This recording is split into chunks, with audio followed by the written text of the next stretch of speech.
All right, so here is the 1,000 mile review. Did the break-in before. Did a moderate break-in. I don't do the 600 mile baby it, ride it like it's a fragile egg and you're gonna break it kind of thing, because you're not. But I ride it for, I think this time I did like 150, 180 miles or something like that. Changed the oil and filter, and then just started riding it. And especially for the last couple hundred miles, I've been wailing on it. I've been having a good time on it. My thoughts on it are, it's an amazing bike. It is needlessly fast. As far as a street bike goes, as much as I like this bike, it may surprise you to say it's really not a great street bike. It's a lot of fun in the twisties and stuff, but it's not the most comfortable bike. And the bigger thing is that it has so much power, especially now with the exhaust done, the decat. My BMC filter should be here. I'll drop that in later. And getting the ECU flashed and tuned and unrestricted and stuff. It just has so much power that you're really kind of hard pressed on where you can use it. I did go back to the 15 tooth front sprocket, even with the ECU mapping and the changes done. Going slow, like in a parking lot where you're only going 20, 25 miles an hour, you're just still having to slip the clutch. The bike doesn't even start to get rolling until 40, 50, where you feel like you're not lugging the motor. And around town, if you're just on a racetrack all the time, that's one thing. But as a street bike, I geared it down. I did one tooth smaller in the front, which might lower my top speed to the mid 180s, which is about all as fast as you're going to get on one of these things without doing serious work to it anyway. What I'm finding with the power is it's wonderful. It is addictive. It makes you giggle, and hearing that sound of that cross-plane motor with that exhaust completely uncorked is sublime, and many other adjectives. But what I'm noticing is it has so much power that when I'm kind of like doing roll-on, little, I'm not gonna say drag racing because we're just kind of goofing around on the road, but when you're going up against a slower bike, it's not that much faster to a point. What do I mean by that? Well, when you're going up to 100, 110, 120, you cannot give that bike full power. Even in B mode, I haven't even ridden it in A mode yet. All the videos you see, I think, are in B mode. But even in B mode, you cannot give it full throttle and hold it there without the electronics being on. First, second, and third, including third, up at 110, 115, 120 miles an hour, that front end is power wheeling off the ground. It has so much power, and it comes on like a hammer. It winds on, and then there's around like 10,000 RPMs. You hear the bike change, and it lunges. I think that's when the servo actuates for the variable length intake tracks, the velocity stacks, and it lifts the top half away to now they're short stacks for that top end rush. It has got so much power up there that you have a choice to make. You can leave the electronics on, which will keep you out of orbit, but they will start pulling power because as soon as that wheel comes off the ground, it's gonna cut power to bring it back down. Or you could say, turn off all the electronics and just use your right wrist. Well, either way, you're either gonna have to roll off the gas so you don't loop it, or the electronics are gonna do it for you. Either way, if you turn off the wheelie control and traction control and you grab all the throttle in first,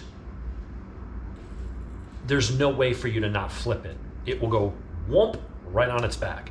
In second gear, it will go whoomp, and if you don't back off or use the back brake or do something, it will whoomp and put you on your back at 100 miles an hour. Third gear, probably don't have to worry about looping it unless you're on a track going over like a rise or a hill, but even then you're gonna wanna be careful on this thing. So what I'm finding is up to 100 or so, it pulls harder and it's quicker than a 600 or 750, but not by as much as you would think given the horsepower difference. And that's because the 600, yeah, it'll do a little power wheelie if you're just going from a dig and accelerating, but it will not loop. You're not going to loop a 600 unless you're bouncing or doing something or jumping the clutch, unless you're trying to loop it. 750, kind of the same way. It'll wheelie on its own, but it's very controllable. You can basically just wind on a 600 or 750 and just hold it there and shift, and you get full power the whole time. This one you can't. That front end is coming up, I mean, all the time. Cody jokes he never sees me accelerating on two wheels. It's always the first three gears, that front tire is off the ground. And when you have that, it's cutting power to keep it from going too far. You also can't steer, so when a crosswind hits you, I was playing around to see one of the videos today, going up Blood Mountain. Ken was next to me on his Tuono. Now the Tuono is a fast bike. This has more power, but not so much more that I will blow him away. But I started got on it in second, I hit my power band, front end starts coming up, bike starts drifting to the right towards him because he was in the next lane, and I had to roll off the gas, and he then went past me. So that's where I've got to kind of figure out where the electronics are. Where can I get the most forward thrust with the least amount of intrusion while having the safety net of not flipping and killing myself? Trying to find that balancing point, because to put that power to the ground, you can have as much power as you want in that thing, but until you're up at like 120, 130, where you start getting a little bit downforce, and I am going to get the Pugue GP style winglets that add, I think it was 35 pounds of downforce. It may not sound huge, but it's going to help keep that front end down at speed, at least not in first and second, but at least once I get up into third. You know, once you get up, when you see the 600s and 750s accelerate, they're not far behind, if at all, from this, because you either got to roll off the gas or the electronics are going to cut the power for you. Either way, to keep it going forward and not vertical, you have to cut power, and you can't put it all to the ground. Now, once you get up into like 120, 130, where you're not really worried about wheeling it on flat ground, that's when you're going to see the 600 will still be pulling, the 750 a little more, and that thing's just going to keep going like a madman. On the 600, it takes a little bit to wind it out to get it up to like 150, and this, you're up there in seconds, and you're only in fourth gear. It's staggeringly fast once you get rolling. It's just down low, physics, all that power, you only have so much weight over the front end, you have a certain wheelbase. When you apply too much power to the back wheel, if it's got traction, it wants to go forward, but at some point, the inertia of moving your weight in this forward is going to be enough that it's going to start converting that to lifting the bike. And when you do, you got to cut power, cover the rear brake, do whatever. And that's where you're not really putting it to the ground. It's not until you don't appreciate how fast it is. You know, in the twisties, you're not going to be faster on this than you are on a 600 or 750. You may be able to be lazy with the power and just roll it on and not worry about downshifting because you know you got all that power, but you're not really going to be faster on a 1000. You've got to be up well into triple digits where that wind is really starting to push back, and that's when the extra 50 horsepower is going to muscle through the wind, and you're going to leave that 600 and 750 behind you, and you're just going to disappear. 600s are not that fast. Going by actual GPS speed on just a regular normal 600 with a pipe and a tune and a power commander, you're doing maybe mid to high 150s, realistically. Maybe you got a really good tune and it's set up right, you might hit 161 actual, not what your speedo says.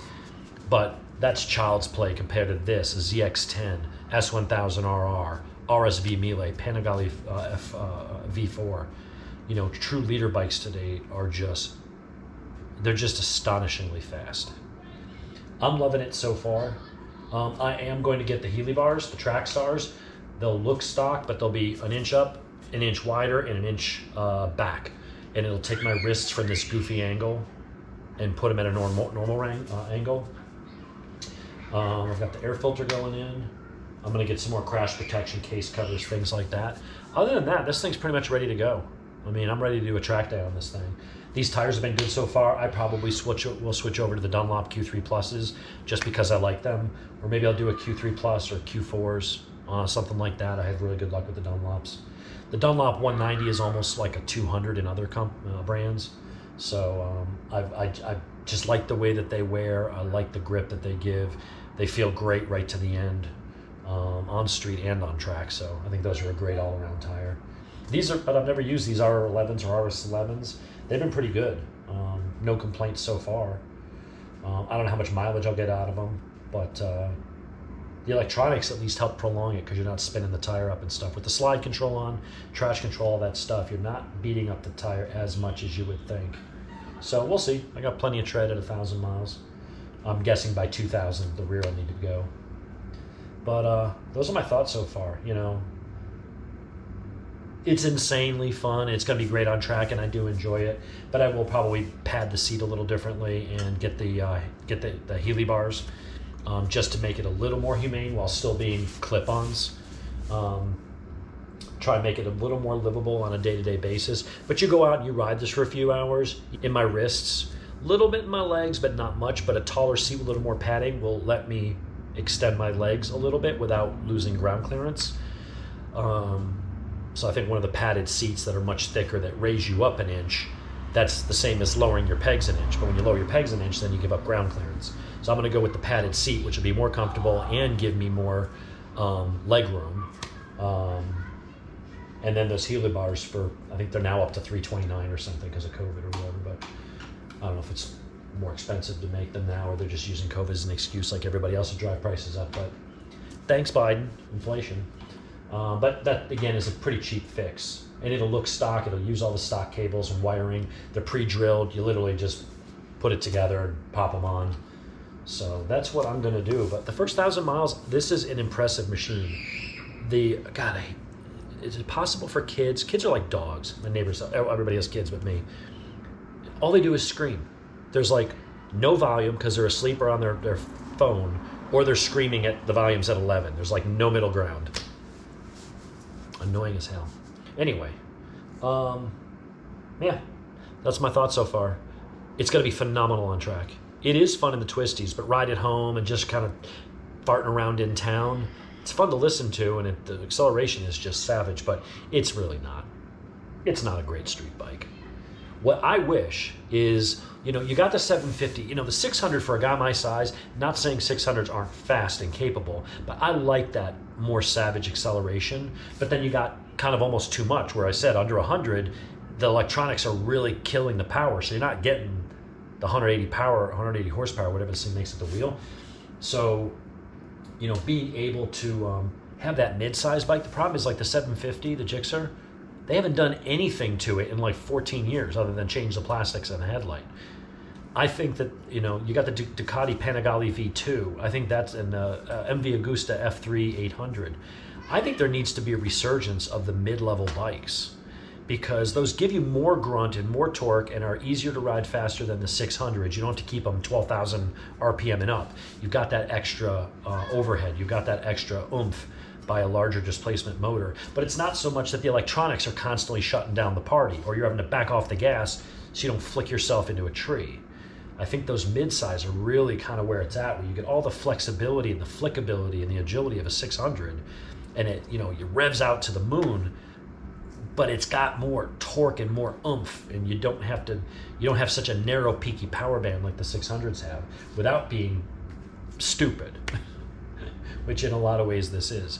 Doesn't mean don't buy one. It doesn't mean I don't love this thing, because I do. But let's be honest, it's stupid to have this much power on the street. So anyway, that's my first 1,000 miles. Watch a little bit of the video from today, me doing my final, not break-in, but just getting ready for my next oil change. I did it at 180 miles or 200. Now I'm going to do it again at 1,000, and I'm just going to ride it like I stole it and start doing some track days on it. I'll be out at Road Atlanta on the 15th of April and then again on the 30th of June. So we'll get some good track footage. But anyway, hope you enjoyed. If you're considering this bike, take my opinions with a grain of salt. It's just an opinion. But it's unnecessary. It's kind of stupid. And it's a lot of fun. So take that for what it is. Anyway, enjoy. See you next time.